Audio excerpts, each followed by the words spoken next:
everybody, it's Wendy, and today we're going to make the matching bracelet to this necklace that we made the other day using products from Sam's Bead Box. So I will link in the description box below this necklace tutorial. It's very quick and simple, and I think it's pretty much a minimalist style in that the beads are all just kind of small and it's just a simple stringing project. But I loved the colors and how they go from the yellows and then mute or fade into the blues and the purples and the reds and then back to the orange. I just think it turned out so pretty. Sam really does a wonderful job of curating his boxes. It's a monthly subscription box, and I'll have a link in the description box below this video. And you can get $5 off of your first box with coupon Wendy. So I'll put all that in the description box below. But first of all, our encouraging word for today is a little spark of kindness can put a colossal burst of sunshine into someone's day. I love this. It's so true. And then the back of the card says, a smile is the heart's way of saying thank you. How many smiles can you create today? Thank you for sharing the love. So that's what we all need to do. Make this world a happier place. All right, so here's the necklace. So for the bracelet, it's going to be very similar. I mean, almost the same exact pattern and just as easy. So you're going to need one of the focal beads, the coin beads here. You're going to need these carnelian beads. Now these came on a gradiated strand. So you had yellows and then into oranges. We're going to be using the yellows up here. And then we're going to be using these beautiful blues. Okay, we're going to go into the purple here with a copper spacer. Now the spacers don't come in the box, but they are available on my website. My website right now, as of, what is today? March the 12th, I think.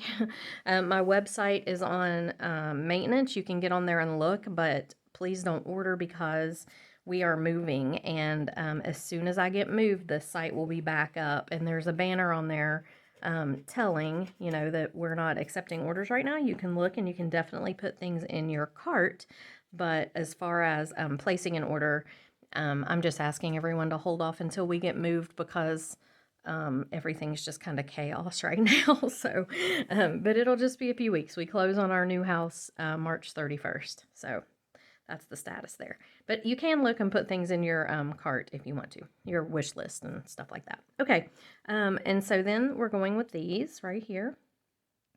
Then we've got our beautiful ruby chips. Okay, and then we go into these red luster, which are just gorgeous. And then we have our little, these remind me of fire opal. I love them. And then this right here, the little nugget. No, we're doing it this way. Then these again, and then this nugget. And then we have the beautiful tiara cast clasp that Sam had in the box. And I wanted to use, I didn't use it on the necklace just because this is usually hidden by your hair, and I want it to show. It's so pretty. Okay, and then we have 2 clamshell connectors, 2 crimp beads, and a jump ring to attach our bar and a jump ring to attach our clasp. Okay, so that's what you're going to need, and a length of bead stringing wire. I believe this is 19 strand tiger tail. Everything's packed right now, so yeah, I'm sorry, I don't have the exact, I think it's the 19 strand tiger tail, but any bead stringing wire will work. Okay, and you're probably going to need a ruler because you want to be able to measure for your own length. I believe this is going to be pretty close for me. I know this is stretched out a little bit. It's 9 inches stretched out, so I think when we string it, it's going to come out like we need it to be. So we'll see. And you're going to need your tools, of course. Okay, so to get started, all we're going to do is start stringing. I'm going to start with the middle coin bead. I'm not going to finish either end yet because I want to string from both ends. It just makes it easier. This is a very simple project, but I think it turns out really, really pretty. Then we're going to put the carnelian, one of the yellow carnelian on each side. And if we needed to remove something, if it's too long or something, we can always take out, you know, 1 or 2 beads. Or if we need to add, we can do that at the end. So that's why I don't close it up right away on one end. Okay, then let's go ahead with our big luster bead. Actually, let's do our spacer next. And these spacers are kind of twisty or like concave. And so I'm putting the cupped part facing this big bead right here. Okay. And we're just going to add on the luster bead. I apologize for the band-aid on my finger. It's not very pretty, but it looks way worse than what's underneath it. I actually was reaching in a big tub as we were packing, and I was pulling out, it was just a tub full of miscellaneous items, and there was a picture frame with a picture of my boys in there when they were little, and I went to pull it out, and the glass was broken on it and sliced right down the front of my finger. And I mean, it's pretty deep. So I just have been keeping this band-aid on it, trying to get it to heal a little bit because I don't want to have to go get stitches. But it was kind of deep. Let me put my glasses on so I can see what I'm doing. These little ruby nuggets can be a little tricky to get strung on just because the holes are tiny, but if you push, they will go on there. Most of them. I mean, you need to try. I tried these before I chose them. I made sure that they would go. So just some of them have holes that will string onto this, and some of them have holes that are just a little bit too tiny. So just try them out before you. I got enough to do this and the necklace and probably a pair of earrings, so there are plenty of them in there with the holes that are big enough.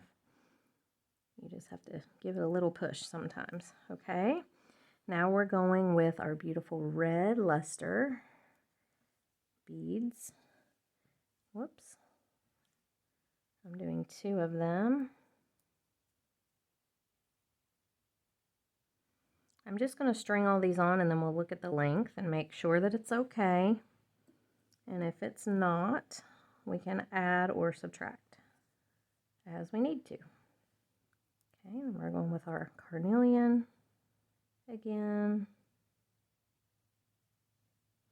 And last but not least, our little rondelle. I think I'm probably going to have to add some beads, possibly. But it's very deceptive when I make bracelets. I hardly ever get them right the first time. But I do try, but my wrist is weird. Okay, so here's what we got. Let's check it. So yeah, it's right about 6.5, almost 7 inches, which is pretty close to where I need it to be. I may add one more rondelle on the end. These guys right here, just to be sure. But I like my bracelets, especially strung bracelets like this, I like them fairly tight. Okay, now I think this is pretty good. I'm going to put a bead bug on just so I don't lose all the beads off one end as I'm closing up the other. Okay, so I'm going to take my crimp, whoops, no, we got to put our clamshell on first, don't we? Then our crimp bead. I'm just going to take my pliers and smash my crimp bead down. Good and tight there. Pull my clamshell up and close him right up over the crimp bead. Now, if you want to put some glue in there, you can, but I have not had a problem with these coming undone. The only time that I've had a trouble with it coming undone was when I was using the gunmetal of these, and for some reason the holes are really big in the bottom of the gunmetal ones, so they just were coming out, the crimp bead was coming out the bottom. Let me close him up because he seems to be wanting to flop around. There we go. Okay.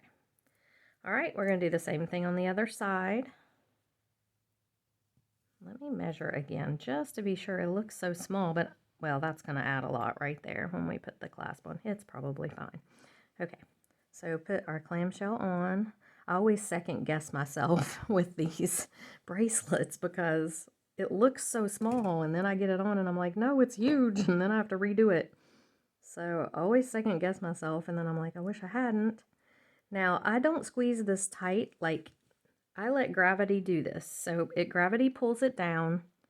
I just crimp it right here, and I do not push the beads together and squeeze it, because if you do that, you're going to end up with a stiff, straight bracelet, and you don't really want that. You want it to have some give and some movement. Okay, so don't, you don't do the poker straight thing. Trimming that off, the tiger tail. This is crimped really well in here. And I'm just going to close it up. Okay, close it good. All right, so there it is. It looks very tiny, doesn't it? I think it's going to fit though. I could always add a couple jump rings extra if I need to. Okay, so I'm going to go ahead and I'm going to put the end on with this jump ring. I'm going to use, I was going to use this one for this part. No, I was going to use this one for this part because it's bigger to go around the little, oh, these are magnetized, to go around the little, make sure it'll go around the little loop there. This clasp is beautiful. So beautiful. Yeah, by the time I get it on here, I think it's going to be plenty long. I always second guess it though. I always look at it and think it looks so tiny. Okay, there we go. There's our clasp. And then we're going to put this one on the other end. We'll make sure our toggle bar will fit through our toggle ring. It should just fine. Sometimes if it has beads behind it, it can be a problem, like bigger beads, but I think this is going to be fine. Okay. Yeah, it'll go just fine. And it does look tiny. I may have to add a couple jump rings, but I don't know. We'll see. Nope, that's pretty close. I mean, I like mine tight. I don't like it loose. Now I can't get it on by myself. Chris will have to put it on for me. No, maybe I can get it. Oh, this is a lovely clasp. I can even put this on by myself. Okay, there we go. So yes, it's tiny, but oh my goodness, it does fit me. So I'm glad I didn't not, you know, add or subtract like I was thinking I was going to. So wow, these are so pretty. I think they turn out so nice. Look at this. Very minimal, just, you know, simple, but so beautiful with these colors that Sam has put together. So, and every month his box gets more beautiful, guys. It really does. This one, I think, goodness, I don't know how he's going to top it. He has a new one out this month, and I haven't seen it yet because it got shipped to my in-laws because we're moving, and I didn't want it to come here. I was just afraid that it would overlap us leaving or something. So I haven't seen it yet. I haven't watched YouTube because I don't want to spoil it for myself. But I will do an unboxing when I get there on, we're moving next Saturday. So, all right, but I hope you enjoyed the video. If you did, please give it a thumbs up and subscribe to my channel if you haven't. It's free to subscribe. You just hit the little subscribe and ring that bell, and the bell will notify you when I upload new videos. But it really helps me on YouTube if you subscribe and if you give it a thumbs up. That really does help. If you like what you saw, please give it a thumbs up. And I will have all the links for everything for Sam in the description box below this video. There will be a set of earrings coming. So if you are subscribed and you haven't hit the bell, or you haven't subscribed, subscribe and hit the bell so you'll know when I upload it, because otherwise you're not going to know. Okay? All right, guys. Thanks so much for watching. I wanted to say, too, I'm sorry I have not been as present on YouTube and my Facebook group because it's just been kind of crazy. Moving, but once things settle down, I will be back full swing. But I want you all to know how much I appreciate you, all the kind words and the prayers and the comments and everything. They do mean the world to me, and I do see them all, but it's just been crazy. I haven't been able to respond like I like to. So anyway, things will settle down. Yes, they will. But you guys have a great rest of the day, and I will see you in the next video. Bye.